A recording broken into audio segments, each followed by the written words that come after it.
we? Back from a very long break. I'm glad to be here this September 8, 2021. We're going to start with issues from our county administrator. Gary Schmidt, you're up. Thank you, Chair Smith. So all commissioners are present. Commissioner Fisher is on Zoom. First, welcome back from your recess, commissioners. I signed 0 contracts during your recess. I think this may be the first time like ever. Wow. 0 contracts or agreements because staff did such a fantastic job of planning in advance. They either got it done before you left or you have a whole onslaught today, actually. But so I signed no contracts, so I wanted to, for the record, state that. It's not on the agenda, but quickly, Daniel Neibauer, our disaster management director, please come forward to give a wildfire update on the wildfires that are burning right now that impact Clackamas County. Sure. Daniel Neibauer, interim director of disaster management. Update on the Bull Complex fire. Fire was caused by lightning. It currently stands at 17,201 acres, 7% contained on a small line to the north and south. The east line is strengthening. They're putting out spot fires there. It's showing slow and consistent growth due to the light winds, which has been very much to our benefit. However, there are dry fuels and a low relative humidity. Firefighters and equipment operators are working to strengthen some of the indirect lines to the north and northwest of the fire. The fire actively burned in a couple areas due to slope. The fire activity in these areas are slope driven, which means the movement of the fire is occurring on the ground through woody material and debris, and it's just being able to run up the slopes relatively easily. Their planned actions moving forward, using helicopters to slow the spread of the fire in key areas. They'll be working on several different road systems to continue to prepare them as indirect lines. They're also strengthening the lines in several areas where they already have them contained. The weather will be getting warmer and drier for the next couple of days. Humidity levels are staying low. Winds will be out of the south to west, about 5 to 10 miles an hour. There is a southerly wind flow that's coming up, and will hopefully put some smoke that's coming from down south, which will help keep temperatures cool. And cooler and cloudier weather is forecast to begin on Wednesday, and we're looking forward to that. The Marion County Sheriff has issued a level 1 be ready evacuation advisory only for Brighton Bush hot springs. Here in Clackamas County, disaster management has worked with Clackamas County Sheriff's Office, the Fire Defense Board, Forest Service, and others to talk about what we would do if winds come out and how we would begin to work those evacuations. On a bit of the sad news for that fire, the Bull of the Run's lookout was lost last night to the fire. So they were not able to get into that area to protect that building because of the fire and the winds. And a small update on September 2nd, we had a small 4-acre brush fire. The fire originated in an outside burn pit. The fire was some unwanted papers and debris, and the individual who lit the fire left it unattended. But Clack Fire came in and put it out very quickly. Great. Regarding the Bull of the Run fire up there, how many acres are burned now again? 17,201. Wow, that has just since a week ago it was 11,000. When you put out your good email to the board on that, and that's increasing. There's hundreds and hundreds of people who've been deployed on this, correct? There are currently 566 personnel in the fire. 506, and it's 0% contained. 7%. 7, oh, okay. And it's because the terrain is very difficult. That is true. And they're using equipment and they're back burning, is that correct? Yes, when they can. Yeah. Well, you know, where I live, we had several days of, it was very smoky. And I had to reinstall my air filters in my home in every room. I have HEPA UV lighting air filters to clean out my house because it was becoming an issue. And you say with the southerly winds coming and the other fires in the area, South Clackamas County could be affected again. You can draw a line. I'm not sure where the fire line, the smoke line was. Oregon City was not affected. I'm not sure if Karis, I think Malino South and that whole area was affected. So we could get some calls into the county, and I just hope, you know, those calls that come in, we're just mindful and compassionate and explain to them what's happening with that. Is this a Forest Service owned piece of property? Correct. And Forest Service, the United States Forest Service is conducting the firefighting operations? That is correct. Okay, thank you. Any other questions for Daniel on this, anybody? Thank you, Daniel. Thank you. Stay here, Daniel. Philip, please come forward. Philip Mason Joyner. Next is COVID-19 updates. We are returning these updates to you, Board, at your business meetings, but because it's been a break, we'll start today and at your business meeting in 2 days. So Philip and Daniel, please go ahead. Good morning, Chair Smith and Commissioners, and I believe Shannon, you should have a slideshow for us. Thank you so much. Like in the past, Daniel will get us started with the numbers. Okay, going over to the next slide. Since the last BCC report, we've seen cases increase by 720 and 5 additional deaths. In Clackamas County, Multnomah County has seen 1,003 additional cases and 6 deaths. Washington County has seen 754 cases and 1 death. Next slide, please. Looking at our case count, we're still seeing going aggressively higher, currently at 1,094 for the previous week. Next slide, please. This slide shows case counts compared to whether vaccinated and unvaccinated per 100,000. As you can see, with unvaccinated individuals, your case rate is 460.6 per 100,000, while vaccinated individuals are only showing at 82 per 100,000. And next slide, please. On hospitalizations, the lines as you look down them, the top one is COVID positive patients that are currently hospitalized. The middle graph, the middle one is those in ICU beds, and the bottom one is those that are also on ventilators. We have 1,172 COVID positive patients in hospitals in Region 1, and only 19 ICU beds are currently available out of 357. I apologize, that slide's not as clear as it could be. Yeah, if we could do different 1,000 colors. Okay, Next time, the shades of blue are hard to determine. If you could do different colors on that. and that 1,172, that's the number of COVID patients in hospitals statewide. Okay. Statewide. Oh, sorry. In Region 1, there's 19 ICU beds currently available out of 357 total in our region. Do we know the average stay in ICU beds because of COVID? The average number of length of stay in, I can look that up. I don't have that off the top of my head. It's available. The county emergency managers and hospital emergency managers met last week to discuss different needs that are going on there and any way in which we can assist the hospitals at all. And for the most part, we found their biggest need is medically trained personnel, which we don't have, but we will continue to have a discussion with them on a weekly basis to see what areas they have need for and if there is anything that emergency management can do to assist. And so we've talked in many different areas. We're also talking with them on the medical examiner side to make sure that there is the proper capacity there throughout the region to make sure that we're taking care of individuals that make it that far. Any other comments? Yeah, just a couple more slides. I do want to remind the public that may be watching that we do provide a weekly written report to the board. We implemented that several weeks ago. That is shared with the board, it's shared with partners, and it is also posted on our county website for the general public to read. And it includes this slide deck. In the last couple of weeks, just some of the highlights on things that have been occurring around COVID response. There is a new modeling report that came out last week. It does show that this current peak we're experiencing around cases and hospitalizations, that it should begin to flatten or hopefully decline pretty soon here. So we will be watching that really, really closely to see if that happens on our case counts.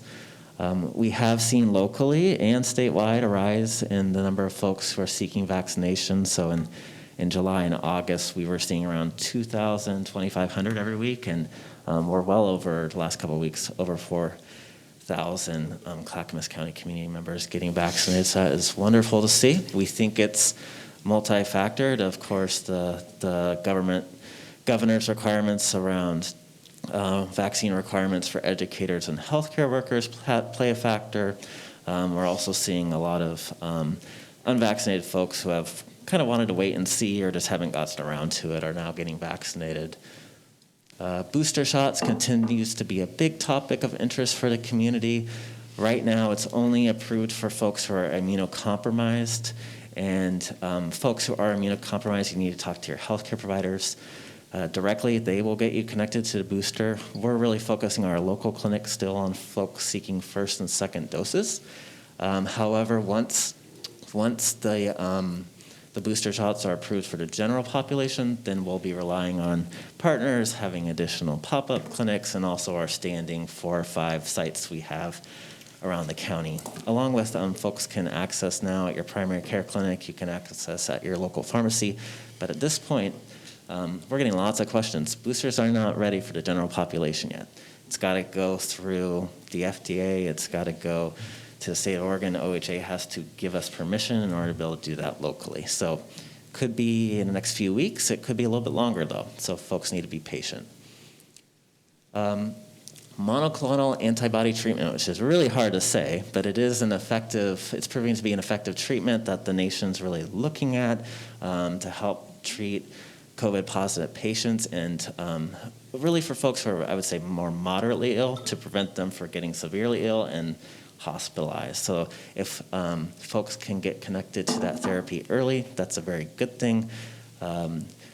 We've seen locally that Kaiser has started to offer this therapy. Providence is looking at this therapy, and I'm very proud of our Clackamas County Health Centers team. They have just now started to implement this as a pilot.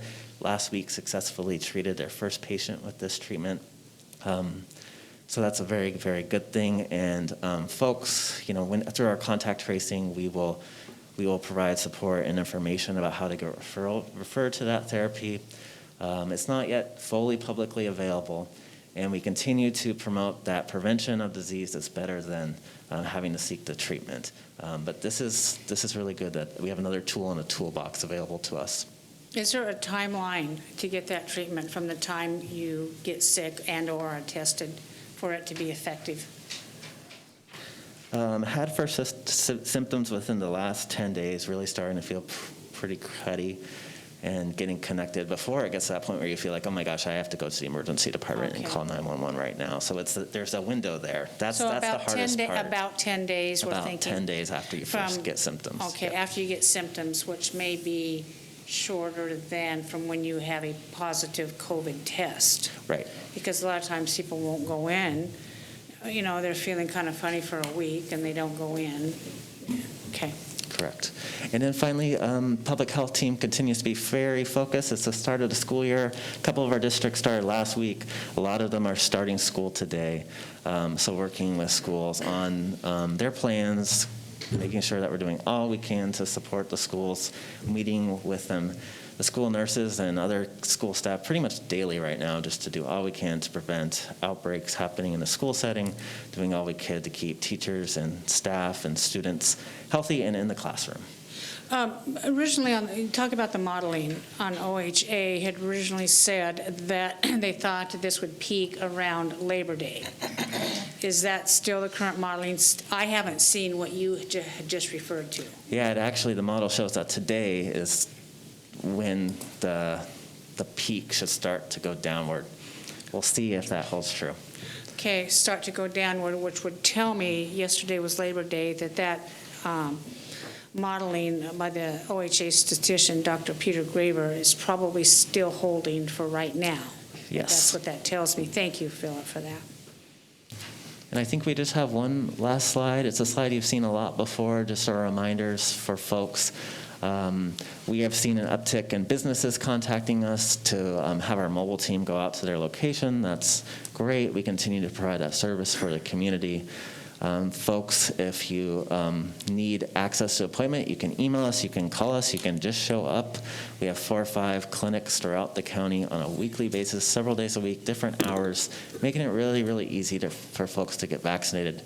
And then for partner organizations that want to help and can do outreach into the community with folks who are vaccine hesitant and want to help share information, there are grants that are still available. It closes October 1st, but that's an opportunity for you to help the county continue to provide folks with information and access to the vaccine. And that is all I have to share. I'm happy to answer any questions that the board may have. Mark, you had your card up. Yes, thank you. A couple questions. questions. Daniel, you said that in Region 1, there was 357 ICU beds with only 19 available. That total number of beds, is that number down from last year due to lack of healthcare providers in the hospital? And the second question is, in our schools, is there a program for random COVID testing to track on the school populations? Thank you. Could you speak to the beds? The beds, I can look up the beds and see if the number changes. I do know it often revolves around personnel. It's unfortunately not just a bed. There's a lot of equipment and personnel that have to be available to do that. So I can look into the number of beds. That'd be interesting because as I understand that a lot of the hospitals have beds that aren't being used in ICU for lack of personnel. I just want to confirm that. Yeah, I do know that personnel is what hospitals need the most to be able to staff. Yeah. Okay. Any other questions? And then Mark? the testing in schools? Testing of, we did a lot of trials with the school districts last school year around testing in the schools.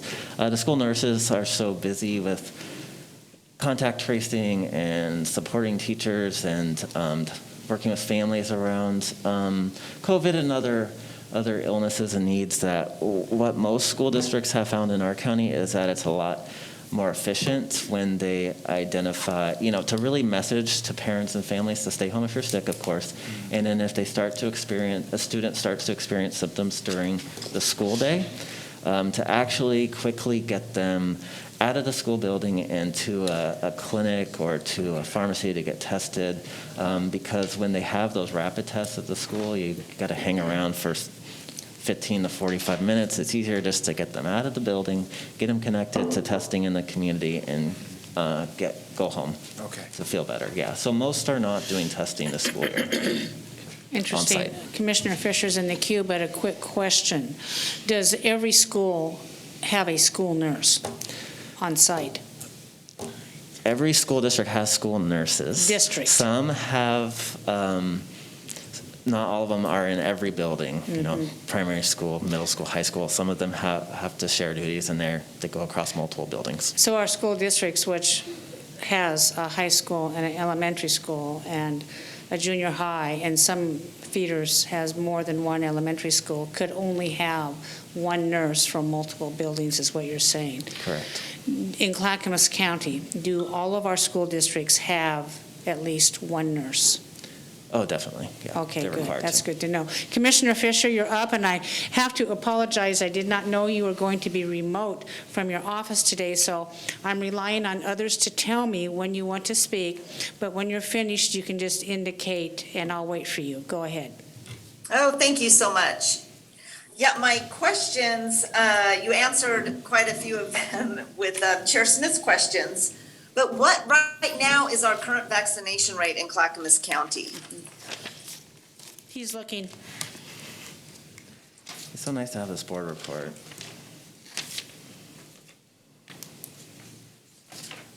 Of course, it's a hyperlink. It's not in It's my a brain. hyperlink, okay. It's in the board report, and I'll share it on Thursday.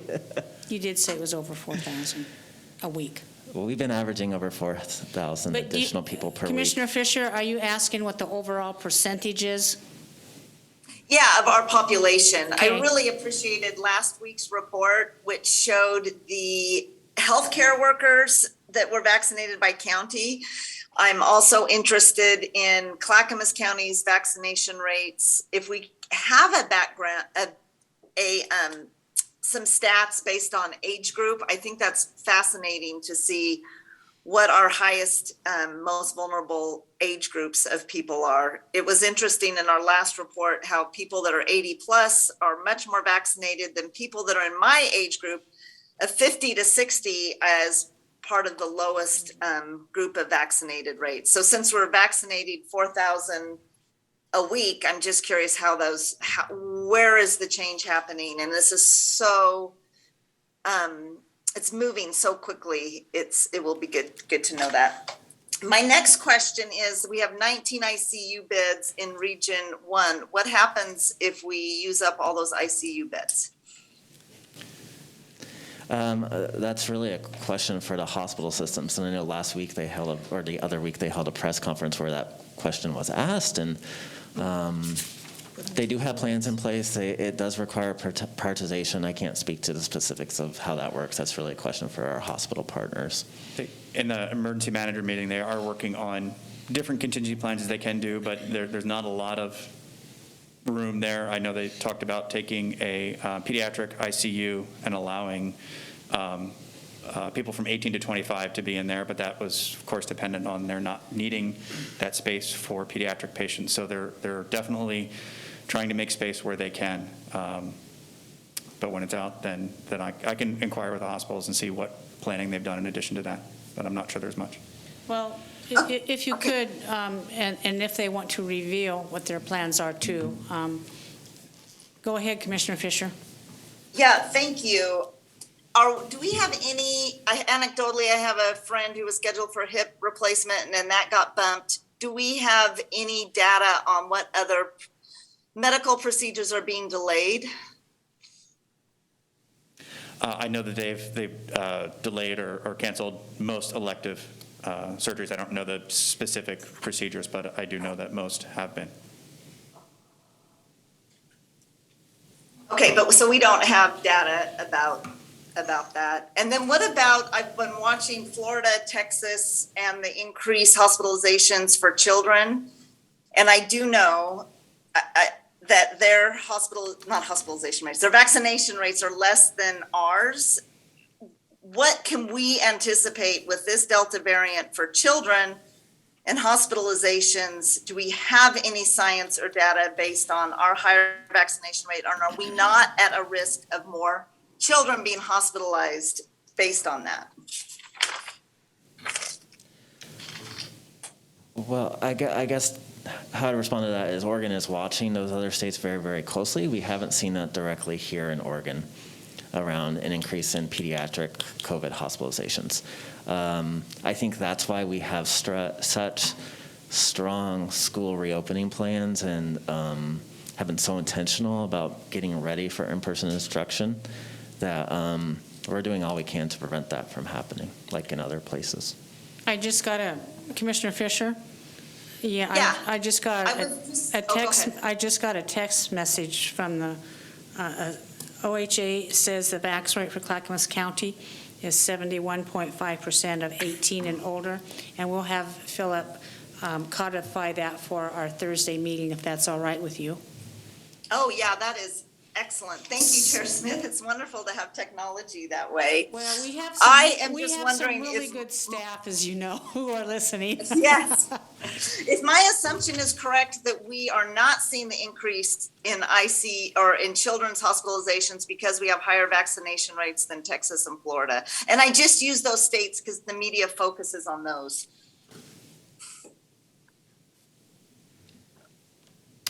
Any other questions, Commissioner Fisher? Well, that was a question. Is Oh. that a correct assumption of mine? Oh, can you repeat that? I'm sorry. No, that's okay. A correct assumption that because we are higher vaccinated in Oregon than these other states that are having a surge in pediatric hospitalizations, is it because we have higher vaccination rates? Has the vax been approved for children 12 and under? It is not. It is not. No, I'm talking about for the adults, the adult population, or the 12 and above. I think in general, public health, the more public health precautions and mitigation strategies we can put in place, the better. So vaccines are one of the most effective tools we have to get through this pandemic. The other requirements around distancing, quarantine requirements, wearing masks, those are all other interventions that Oregon's put into place that is going to go a long way in helping us prevent kids from getting COVID and getting hospitalized from COVID. So yeah, I can't say it's a direct connection, but I definitely think they're all interrelated. Okay, that's really helpful. So basically, it takes all measures. And Philip, I did see, I don't know if the board has seen, but we should share it, the cheese analogy with the holes in the cheese about what the different methods of protection can do to help stop the spread of the virus. That would be really great to spread with everyone. But what I'm hearing you say is that it really takes all avenues to best protect our children.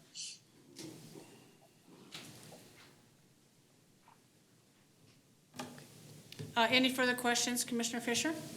Not right now. Thank you, Chair Okay, Smith. yeah, and I'll be looking at Shannon when you want to raise your hand again. Thank you very much, Gary. Oh, Martha. I had one question. My understanding is that they are actually doing testing now, right, for 12 and under with Moderna and Pfizer. What was that, Martha? That actually, that the pharmaceuticals are actually doing trials right now. Yes, they have Okay. been doing Yeah. clinical trials to reduce the age of eligibility for the vaccines to younger age groups. Okay, yeah. I still think it'll be a few months, potentially. I don't know Yeah. how many months away it is, the timelines, it's hard, they don't share it, but. No, they don't- they Probably don't early know. next year would be my best guess. Yeah, and then the bottom line is it's probably my guess might be it's a dosage issue too. I mean, that was my understanding. I was listening to Fauci this morning on OPB as I came in, and they're also, the other thing he said, and I think it's a good source because they're pretty accurate, that that they're talking about booster shots for vaccines about 8 months after your second shot. That seems to be in the works, and it looks like Pfizer is going to cross the finish line first with having that available. Moderna is going to be a little bit later. So that's the other pieces they are talking about. Yep. Boosters, and I think that, again, I trust OPB to get me accurate information, and it came from Fauci directly, so, okay. So boosters are in the works, Okay. okay? Anybody else? Gary? All right, thank you, Philip and Daniel. So we will have these updates on Thursdays at your business meeting this week, and then afterwards it'll be weekly on Thursdays, not Tuesdays. So thank you for that. Next, American Rescue Plan Act update. Nancy Bush, please come forward. Good morning, Commissioners. Nancy Bush, County Operations Officer. So we have a few things going on with the ARPA dollars. First, we have heard, at least from NACO, we have not heard from the Treasury, but it sounds like we will not get the final guidance until mid-September. So shortly. So, we continue to move forward. We did have our first report that was due. Each of you got a copy of that, and it's also posted on our website at our recovery site if anyone wants to go look at that. The template and the instructions for the reports actually gave us a lot of information of what they're expecting in the future and how we, we justify how we're spending the dollars. The report had information in there regarding metrics. If we have anything, it's like how do we spend it and what does that impact to our populations? We had $150K that was sent to the recovery centers. We did not have a lot of information there because they have not spent that money yet, but we will have that for our next report. And then we had some money in there for the EOC. Just to remind everyone, we used carriage dollars until the end of June. So we didn't pick anything up until the 1st of July, and this was only for the month of July for this particular report. Of course, next time we'll probably see a lot more dollars that we have to report on. They now have 5 areas, there's 7 areas of primary that we need to report on, which is support for public health response, addressing negative economic impacts, replacing public sector revenue loss, investment in water, sewer, and broadband infrastructure, premium pay for essential workers, services to disproportionately impacted communities, and also administration cost. So at least we know how we need to report and what we need to report on. The group working on the nonprofits is looking on how to report and how to determine what the metrics are going to be related to the nonprofits and when we send out the dollars. So we have to have like a reporting process both for them and for businesses as we send out these dollars. So now that we know that, it's easier for us to start preparing and getting that out and also knowing what the application is going to be looking like. In the next couple of weeks, we're going to be taking a look at how do we put dollars to each of these areas and bring that to the commissioners for approval or discussion. And like I said, we anticipate, we'll put that together, and then we anticipate getting the guidance, and then be able to look at the guidance to say, yes, this is solid, and we'll be bringing that to the commissioners. So that's what we have going. So there's a lot of moving parts. Nancy, how are we doing on determining premium pay for workers here at the county? We're doing pretty well. It is a very tedious process because we want to make sure we get it right.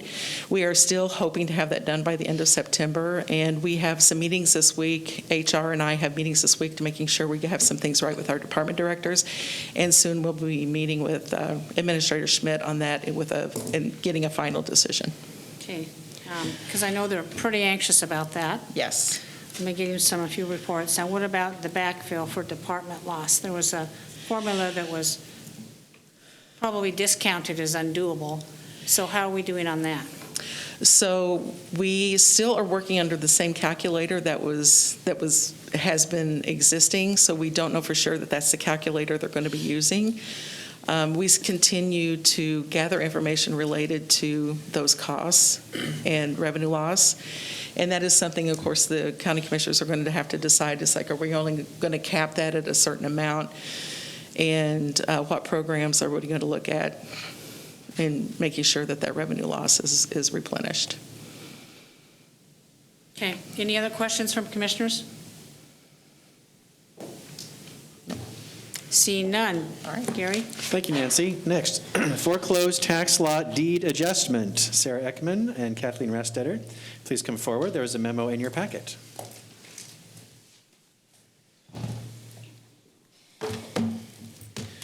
Good morning.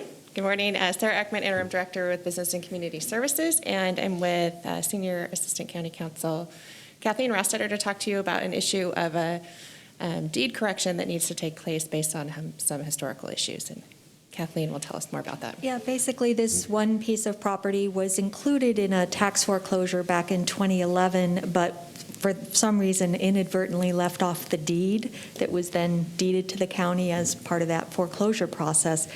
So we need to file a correction deed to include this piece of property. We're able to do that because judgments are good for 10 years, but because it was 2011, we've got to do that now this year.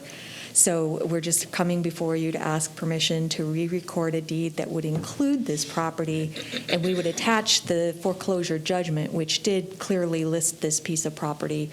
It's a very small portion, but in the judgment with the re-recorded deeds to make it clear what happened. But as I said, because judgments are only good for 10 years, we've got to do it this year. Does the county still own this property? Yes, but it wasn't deeded to us, so. Well, no, we have not sold it through No. disposition or any other means, so we still own it. Okay, that's good to know. Any other questions for Kathleen on this? I have one question. Yeah, Mark. How is it that this deed dropped through the crack? I don't know. It was before even Lindsay's time, I believe, but. So yeah. it's not a procedural problem that caused it? It rarely happens. It can happen, but it rarely happens. You know, every once in a while, we have deeds that don't match up to the properties, and sometimes that's because a property's old and the descriptions are not correct, and then we come back later, years later, and have to correct that. In this case, I think it was just inadvertently left off.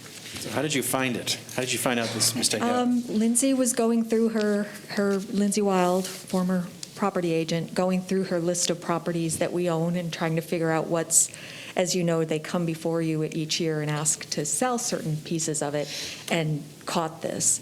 But we realized it had been left off the deed, so it needed to be corrected. Any other questions or comments? Gary, what action do we take on this? So Kathy, what's the next step? We'll draft a correction deed. We'll bring it before you. We'd like to do that as soon as possible. Put it on your agenda for. Is it a business meeting item? Yes. Yeah. And can it go on consent agenda? Yes. Okay, you let's agree. put it Yes. there. All right. Thank you. You bet. Thank you. Thank you very much, Sarah and Kathleen. Next, Farmer to Farm Land Lease Program. Andrew Naylor, please come forward. There was a memo in your packet as well. Go ahead. Good morning, Commissioners. The county currently leases approximately 160 acres to OSU for agricultural research purposes. That lease expires in 2034, but back in 2016, the county agreed to permit OSU to sublease up to 50% of that land for a farmer-to-farm program. So they sublease it to local farmers to grow crops, and then OSU receives some percentage of the profit from that. So that program's been going on for the past 5 years or so. The problem is that portion of the lease for that farmer-to-farm program is expiring this year. So OSU would like to extend that program to 2034 to coincide with the larger lease. So that is the request that has currently come before the county to consider. So Is this a property at Wilsonville? it is. Yeah, okay. Any other questions, comments? No, it's a great program. Sure. And it fits right into one of our top priorities. Absolutely, absolutely. And you're going to prepare the documents and bring them forward Yes. at what meeting? I believe we'll present the document at issues, and then we'll go to business. And go on a just in the consent normal agenda course. on a future business meeting. Just wanted to give you the update, so if your answer was no, we'd stop any work on it. But if you're good to go forward, we'll get it ready for a future business meeting. I think we're good to go on that, Andrew. Okay, perfect. Thank you. Fantastic. Thank you, Andrew. All right, next, board town hall topics. This is a looping back from your last discussion about this before the recess. Dylan Blaylock, please come forward.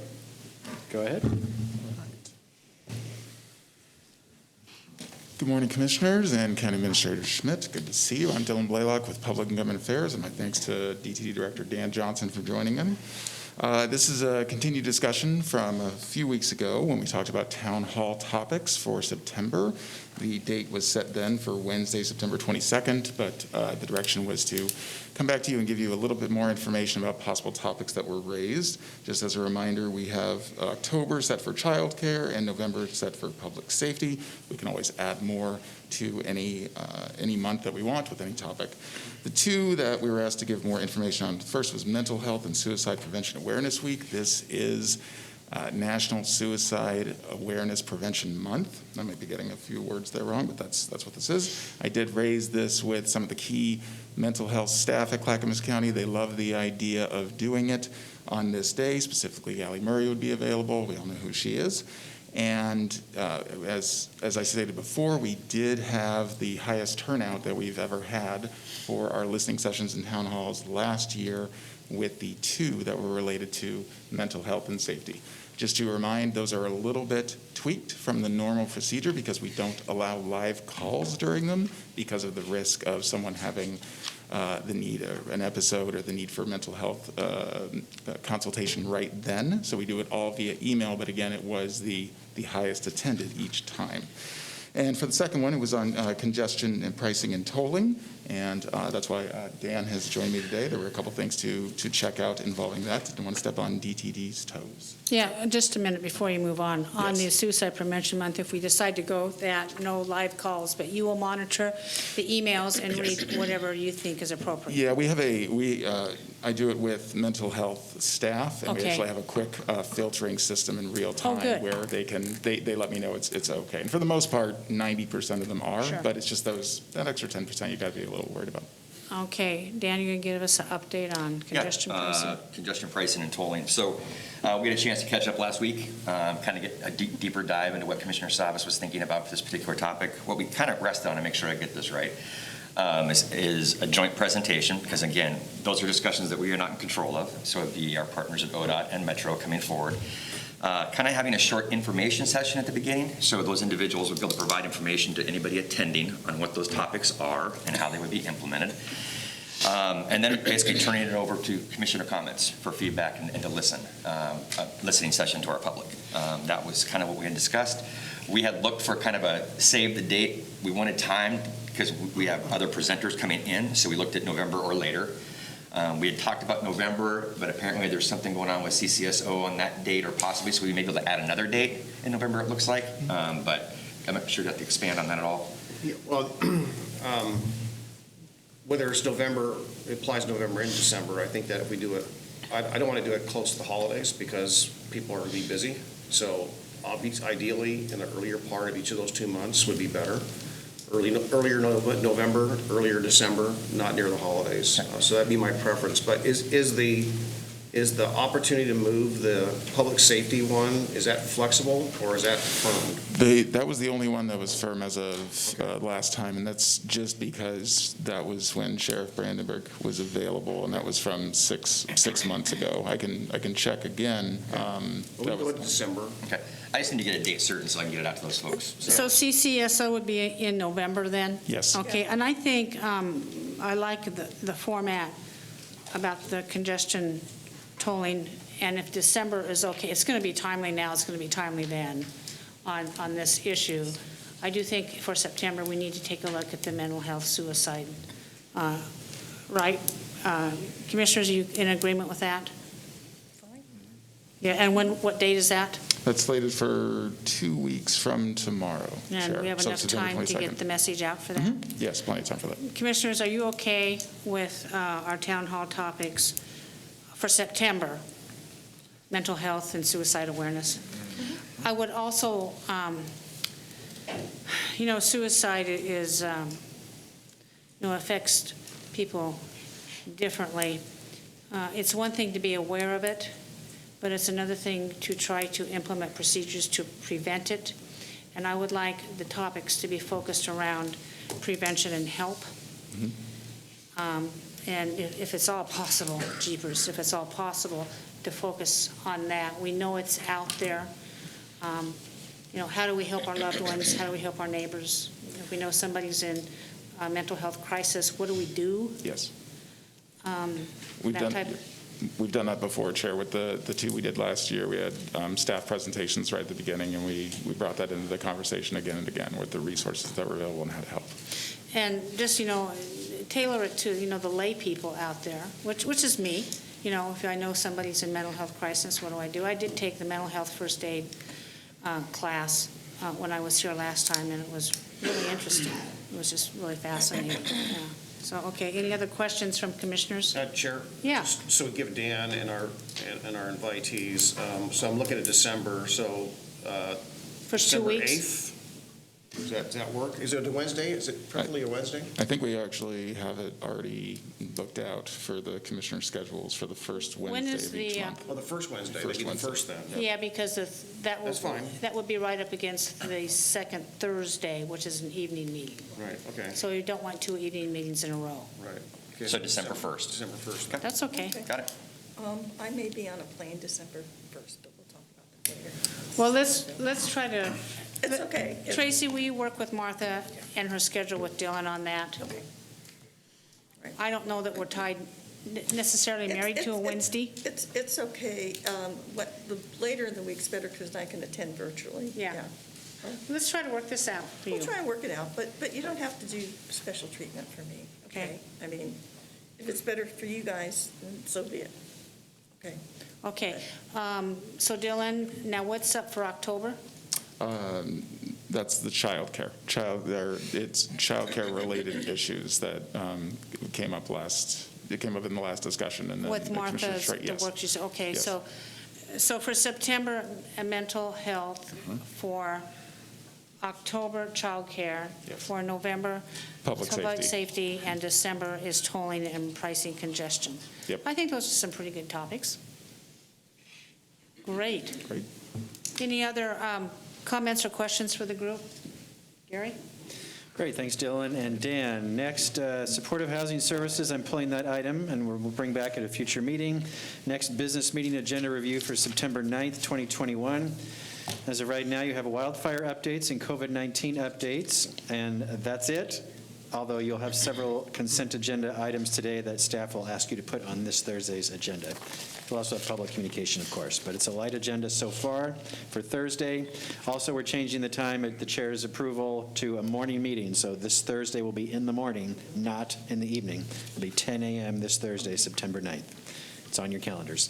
Thank you. Next, if we can move to the request for consent agenda, we'll just plow right through these. Housing Authority of Clackamas County. Rod, please come forward. Approval of a board order to write off uncollectible accounts for the first quarter of fiscal year 2022. Total proposed write-off is $644.45. Go ahead, Rod. Yes, as a business practice, the HAC writes off debts after 90 days of collection efforts. residents who find themselves in this predicament, they're reported to the federal government, and they can't really rent until they handle this obligation. So that's how it's handled overall. No general funds are involved in this process. Any comments or questions for Rod? Just one. Congratulations, Rod, on your permanent appointment, I guess. Thank you. Yeah, official Thank you. appointment. Appreciate that. So. That's great. It's wonderful. Yeah, I didn't. All right, good to move forward? Yes. Okay, next, approval to apply for the U.S. Department of Housing and Urban Development's Family Self-Sufficiency Coordinator Grant Renewal Funding. Total grant is $129,468, funded through HUD. No county general funds are involved. Yes, and the purpose of these funds are to program to help the voucher families make progress towards self-sufficiency and establish escrow accounts for money management, home ownership, and education in the future. The FSS coordinator assures the program participants are linked to the supportive services. There's no general fund involved in this contract. Any questions for Rod? Seeing none? Okay, let's skip ahead, Rod, to Health, Housing, Human Services. One, approval of a renewal intergovernmental agreement with the State of Oregon, Oregon Health Authority for the foodborne illness prevention program. There's no maximum agreement value. Funding is through a fee for services. No county general funds are involved. Yes, I'm trying to. Was that through public health?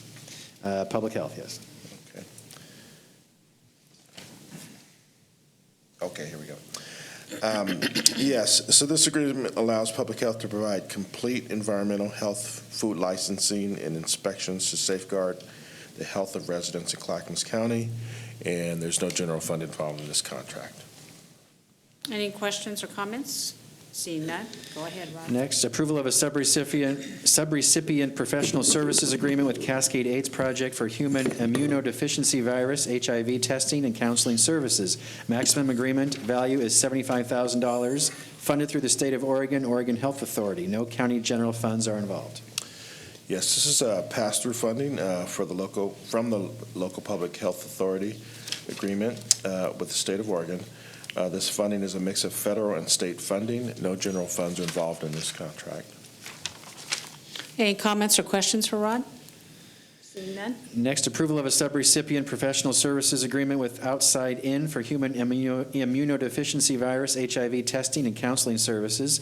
Maximum agreement value is $22,184. Funding is through the State of Oregon, Oregon Health Authority. No county general funds are involved. Yes, this is very similar. Public Health Division requests approval of agreement with the Outside In for the HIV testing and counseling. Same services as before. No general fund is involved in this contract. Any questions or comments? Seeing none? Next, approval of an amendment to a subrecipient grant agreement with CODA, Inc. for Housing Assistance Program Services.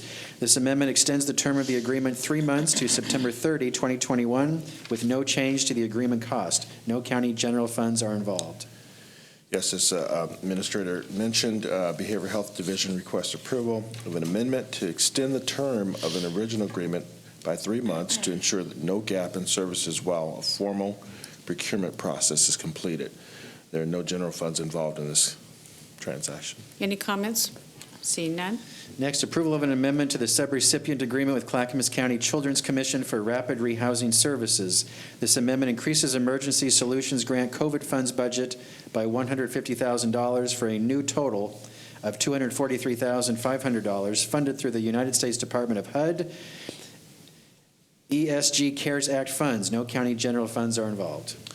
Yes, and what this program does is provide staffing, safety planning, crisis intervention, counseling, and referral services as requested to families for the purpose of additional homeless assistance and homelessness prevention activities to mitigate the impacts of COVID-19.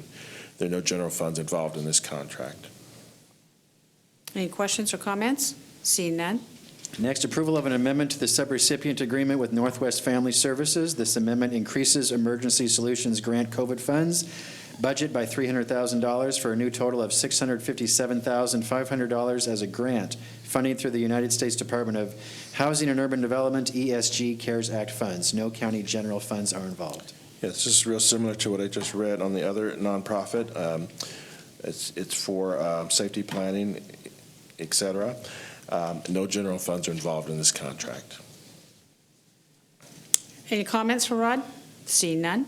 Next, approval of a change order between Clackamas County and Ancrom Mosian, Associated Architect, for the Sandy Health Clinic project. The change order adds an additional $10,650 to the contract for geotech design coordination funded through Health Center Fund balance. No county general funds are involved. Yes, and this one, this change order is mostly due with largely driven by soil conditions. I believe there was some oil and some other things found in the soil, so they've had to adjust the contract a little bit to deal with that issue. But everything else is moving forward. And no general funds are involved in this particular one. Any comments or questions? Seeing none. Next, approval of a professional services agreement with Oregon Health and Sciences University for emergency medical services. Agreement value is $111,213, funded through the ambulance service franchise fees. No county general funds are involved. Yeah, this one's a little different. Agreement allows for local first responders to access clinical expertise on complex 911 medical calls 24/7. Oregon Health Sciences serves as the regional hospital for this area and provides these services across multiple counties in coordination with hospitals and health systems. OHSU helps with communicating and preparing hospitals when a significant medical trauma occurs, requiring a rapid response, and collects this data for all parties in order to inform quality improvement activities across these systems. No general fund is involved in this contract. That sounds like an interesting service to be offered. Yes. Any other comments or questions? Seeing none. Next, approval of an intergovernmental agreement with the state of Oregon, acting by and through its Department of Human Services for operation of community development disability services for Clackamas County. Total agreement value is $22,225,085, funded through federal Medicaid and state general funds. No county general funds are involved. Yes, this agreement, Clackamas County's Developmental Disability Services Program, will provide local administration services, case management services, and abuse investigation services. This is a 2-year grant, and there's no general fund is involved with this one. Any comments or questions? Seeing none. Next, approval of an amendment to the subrecipient agreement with Clackamas Women's Services. Amendment increases Emergency Solutions Grant COVID program funds budget by $150,000 for a new total of $452,500 as a grant funded through the United States Department of Housing and Urban Development, ESG CARES Act funds. No county general funds are involved. Yes, this amendment would pass along additional HUD grant dollars for rehousing assistance to CWS. No general funds are involved in this contract. Any comments or questions? Seeing none. All right, thank you, Rod. Next, Business and Community Services. Sarah, come on down. First, approval of a resolution to apply for Oregon Parks and Recreation Department County Opportunity Grant Program funding for Barton Park's East RV Campground Roadway and RV pads paving. I assume there's no general funds involved. Go ahead, Sarah. Thank you. There are no general funds involved. So we are applying for, to get to the right, sorry, I've got my piece here. The Oregon State Parks and Recreation Department County Opportunity Grant Fund for paving of the Barton East Campground. And this would give us $150,000 in grant funds, which we would match. And the planned match from that is from our Metro Local Share bond funding. In the description in the staff report, it gives you a little bit of background in terms of why this is needed. But the essence is that the 2-inch asphalt roadway and parking pad surfaces are failing and do need to be refreshed. Any questions or comments? Seeing none. All right, next, approval of an infrastructure and additional shared cost agreement regarding the WorkSource Clackamas One Stop between the local Workforce Development Board, chief elected official, and required One Stop partners. I also assume no general funds involved. Sarah? That is true, yes. There's no funding required for this, and this agreement was brought forward to you at the July 20th policy session with the Clackamas Workforce Partnership as part of their annual report. But this agreement is required for all of the partners in the one-stop center to enter into the cost-sharing agreement, and that does involve signature with Chair Smith. Thank you. Any other further comments or questions?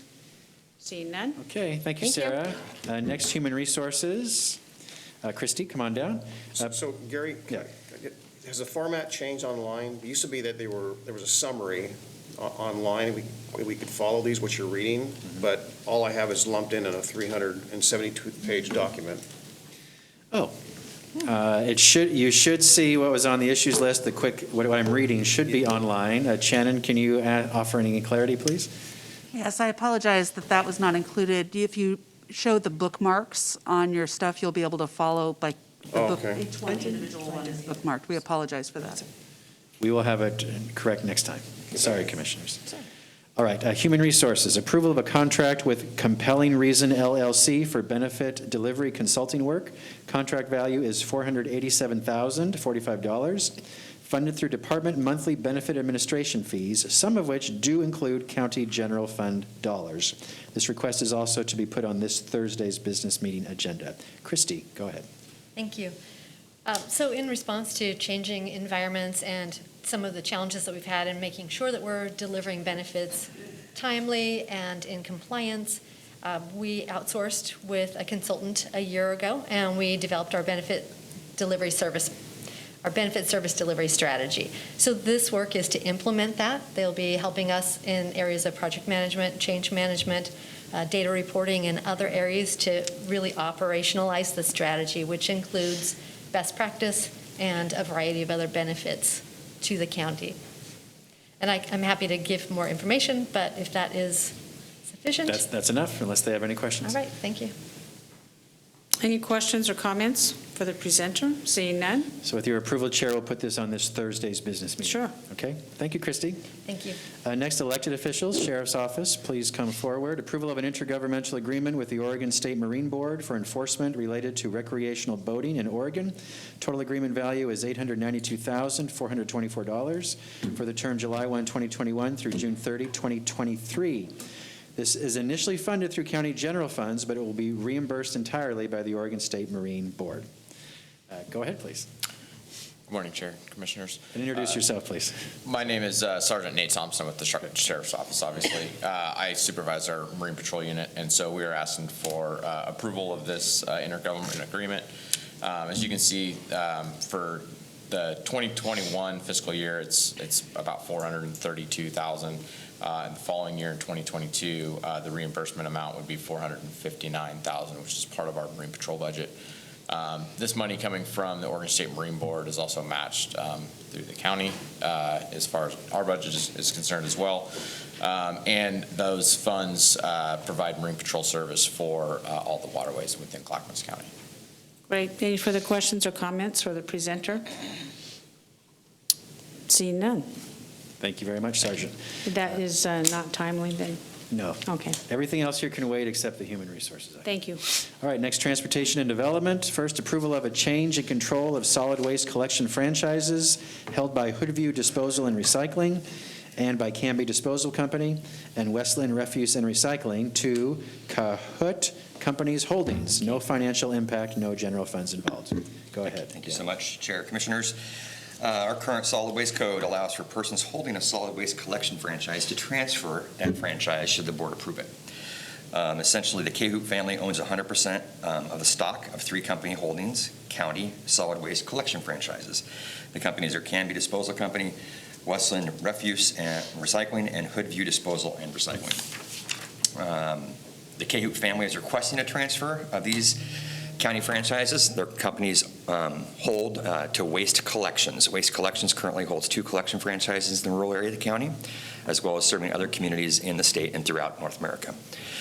Waste Connections intends to retain the current employees that wish to stay, will utilize the existing equipment, and will conduct operations from the current properties where these franchises are currently located. On August 18th, the Solid Waste Commission met to discuss this subcontract and voted unanimously to recommend approval to the board. What's the impact of this contract on our citizens? There should be no net financial impact. Rick Winterhalter's in the room. Can you expand on that for 1 second? So they're just transferring the ownership of the franchise. They acquired and they're naming them under one umbrella. Yes, I'm assuming. So Cahoot acquired, so Cahoot acquired a franchise? 3. Explain this, please. Good morning, Commissioners. Chair, Rick Winterhalter, Senior Sustainability Analyst. And no, the Cahoots, they control the 3 franchises currently, and Waste Connections, Inc. is planning to purchase the companies, and then the franchises will go with those companies if you approve. And there's no net change, there's no impact no to net rates or anything change, of that? no change in rates, nothing. And this company, when they come in, they are keeping all of the employees. The only people leaving will be the owners. So is the Cahoot family selling out? Correct. Okay, that's my main question. Was my that your question. question? That was not clear. You said, got it. Good family, Mhm, wonderful right. people, yeah. Yeah, they're out of Canby, right. Yep. Mhm, mhm. Okay, thank you very much. Any other questions or comments for the presenters? Seeing none. Thank you very much for coming in. Actually, stay up here for 1 second in case you have a question on that one. Okay, good. I'll have to think of one. Next, approval of the subcontract to collect infectious waste in the franchises held by Waste Management of Oregon. No financial impact, no general funds involved. Thank you so much. So our code currently allows a solid waste collection franchise holder to subcontract with another individual to provide certain services. These subcontracts are not uncommon for specialized services. This particular request, in 2011, Waste Management began providing the service within the franchises they hold. And this service is basically providing the service to hospitals, urgent care clinics, veterinarians, doctors' offices for collection of infectious materials, okay? Staff was notified that Waste Management has proposed to enter into a subcontract with Trilogy Med Waste West LLC to provide this service for them. The management and operation personnel from Waste Management have been hired by Trilogy, so there should not be any disruption in service to our customers. On August 18th, the Solid Waste Commission met to discuss this subcontract and voted unanimously to recommend approval to the board. Any questions or comments? Mark? Yes, is the contractor still liable for the performance of Trilogy?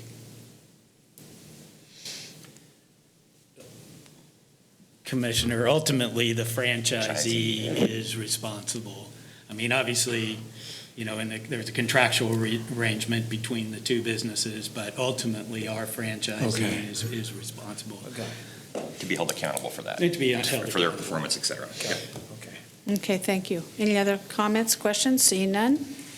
All right, next, approval of an agreement with Confluence Environment Center for an AmeriCorps member, $14,000, Sustainability and Solid Waste Program. Right, approval of an agreement with Confluence Environment Center for an AmeriCorps member that costs $14,000 that is paid for by Sustainability and Solid Waste Program, solid waste franchise fees, no county general funds involved. Go ahead. Correct. Each year for the past 5 years, an AmeriCorps member has been placed by a local nonprofit with our Sustainability and Solid Waste Program.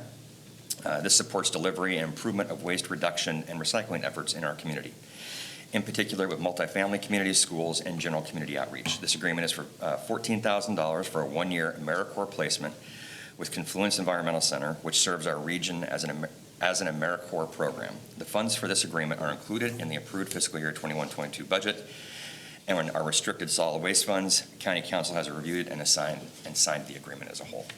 Oh, boy. Any comments or questions? Yeah. Martha? I'm on a roll right now. Yeah. Hey, what is the Confluence Environment Center? I haven't heard of that. I've heard a lot of environmental. A Confluence what? The Confluence What is Environment Center. Is it I'll like?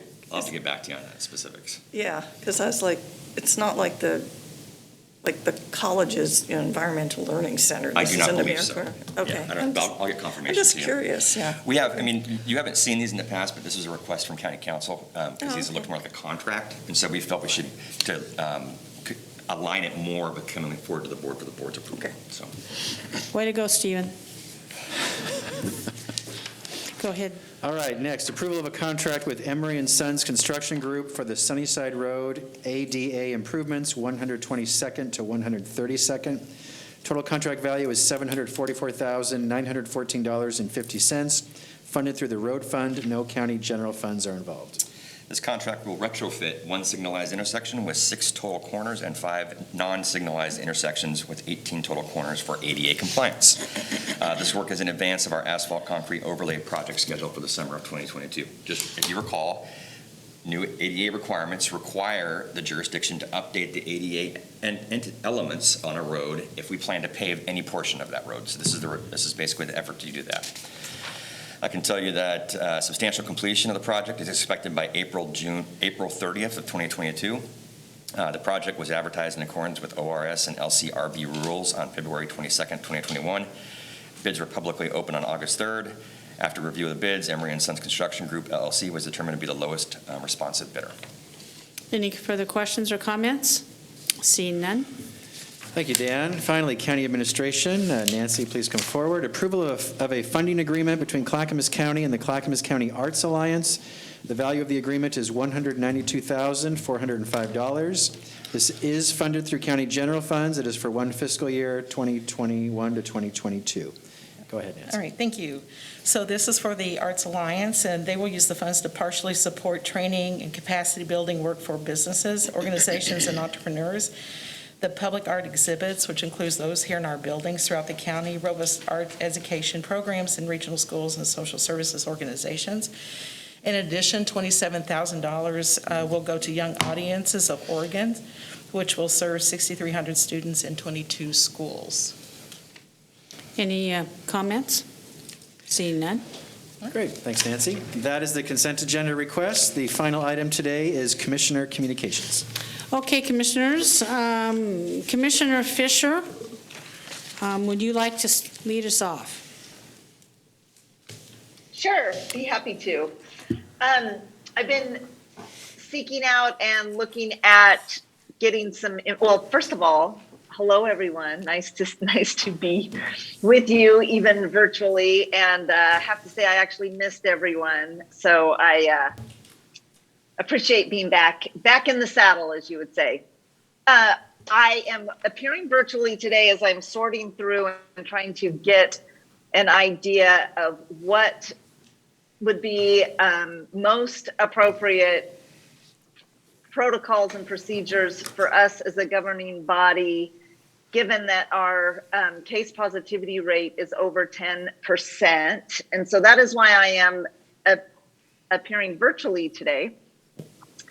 I would really like if I could have other commissioner support for us to socially distance in our meetings. And then I think that would cover more of what Philip was talking about, the different things that we can do to assure most safety for our community. And my biggest concern is for our kids who cannot be vaccinated. I think it's each of ours ultimate responsibility to do all we can to stop the spread, and us modeling that type of behavior at the county level, I think is really important.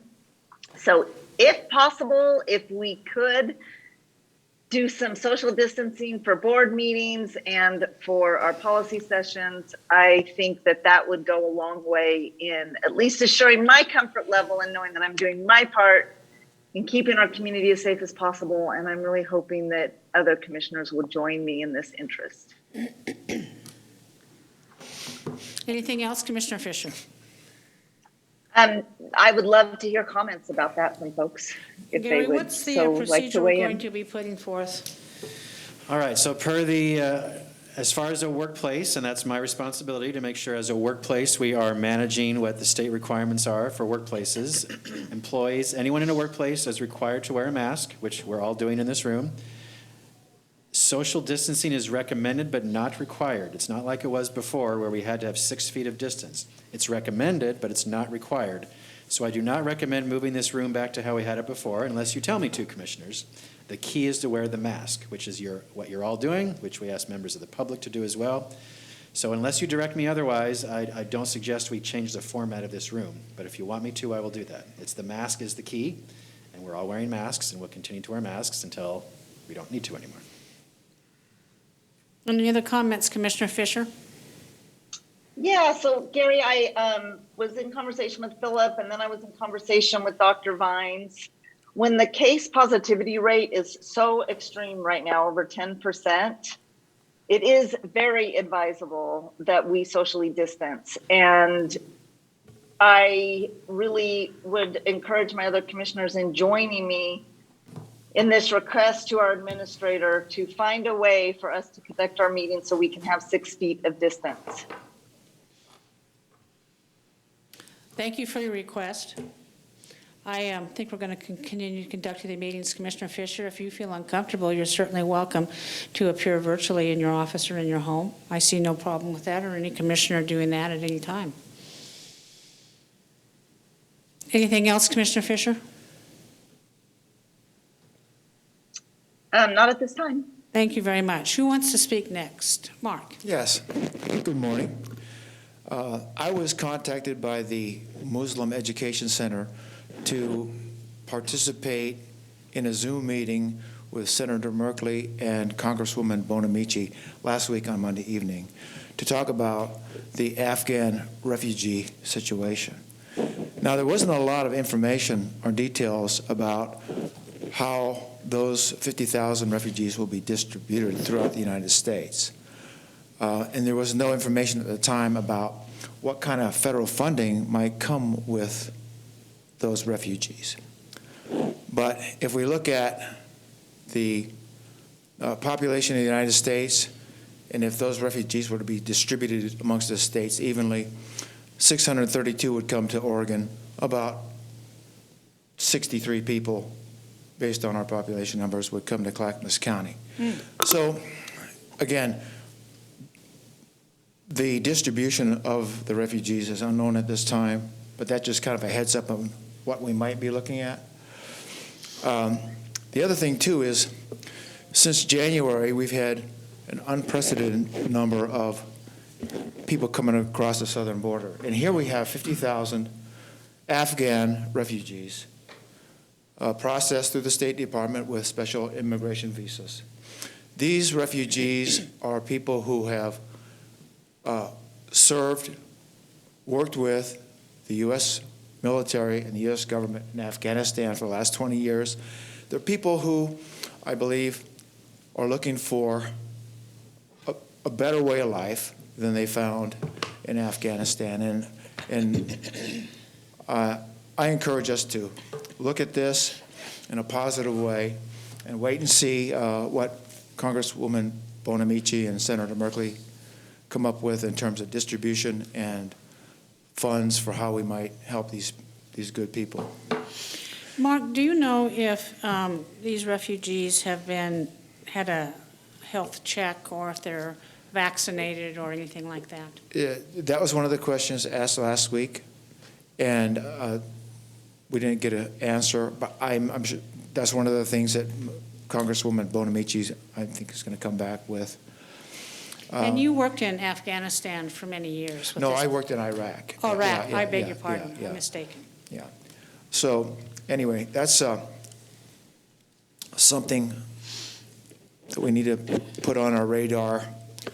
And the next thing is tomorrow I'll be in Eugene to meet with Commissioner Pat Farr to get a tour of their programs for housing the homeless.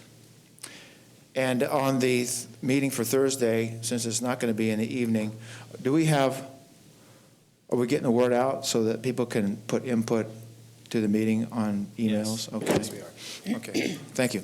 You bet.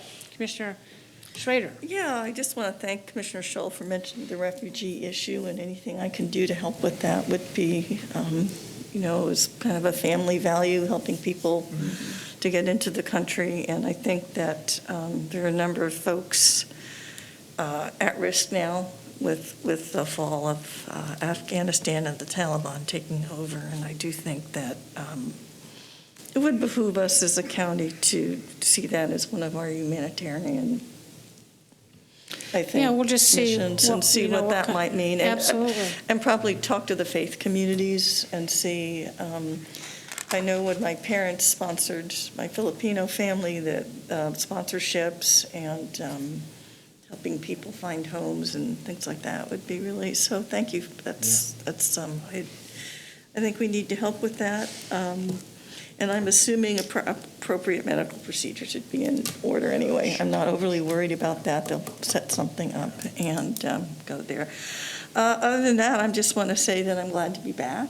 I had a wonderful time seeing my 2 grandchildren, who I hadn't seen physically in 2 years. So Wow. it was nice to see how they've grown and how happy they are, and you know, how great that was to just be able to do that. And I had to take 5 COVID tests to get through Europe. Well, it was had to do what you had to do. I took 2 here to make sure I was within the 72-hour time frame, plus proof of vaccination in order to get into England. Well, actually through Iceland first, and then from Iceland to England.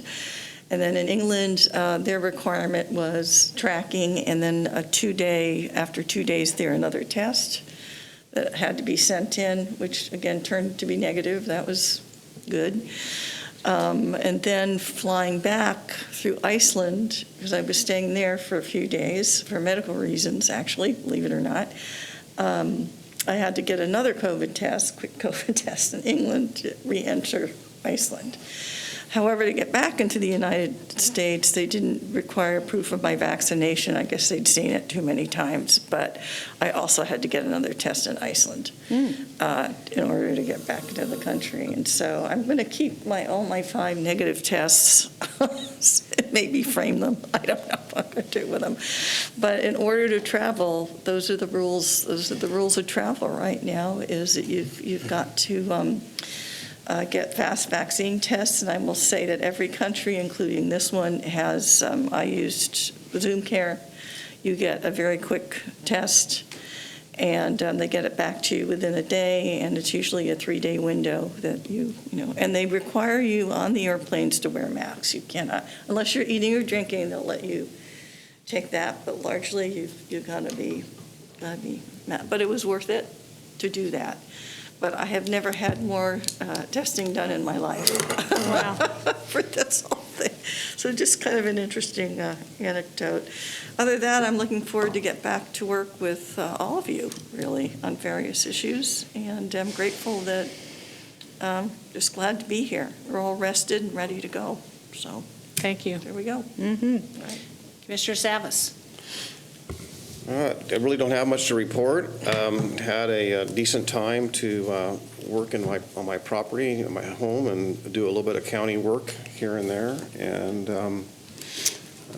just want to say that I think something I was completely struck by often when visiting some friends, and which I like to do during the recess, this issue with trying to hire people and people not coming back to work is a big deal. And it just strikes me that so many people are choosing to stay home right now. Not right. I mean, people I think are avoiding because of the risk. I think that there is a lot of people holding back. Differing opinions as to some people, why work if I don't have to, or I'm too afraid to, contracting COVID or the Delta variant or whatnot.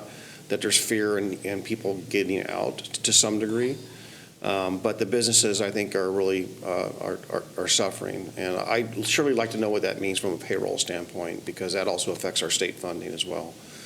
But it was great to make connections with people I haven't seen in a long time, so all good. Looking forward to going back to work here. Oh, I am too. I think the time off was very much needed because everybody's been working very hard. I did a little bit of county work as well and talked to our hospital groups regarding their situation and how they're going to manage through COVID.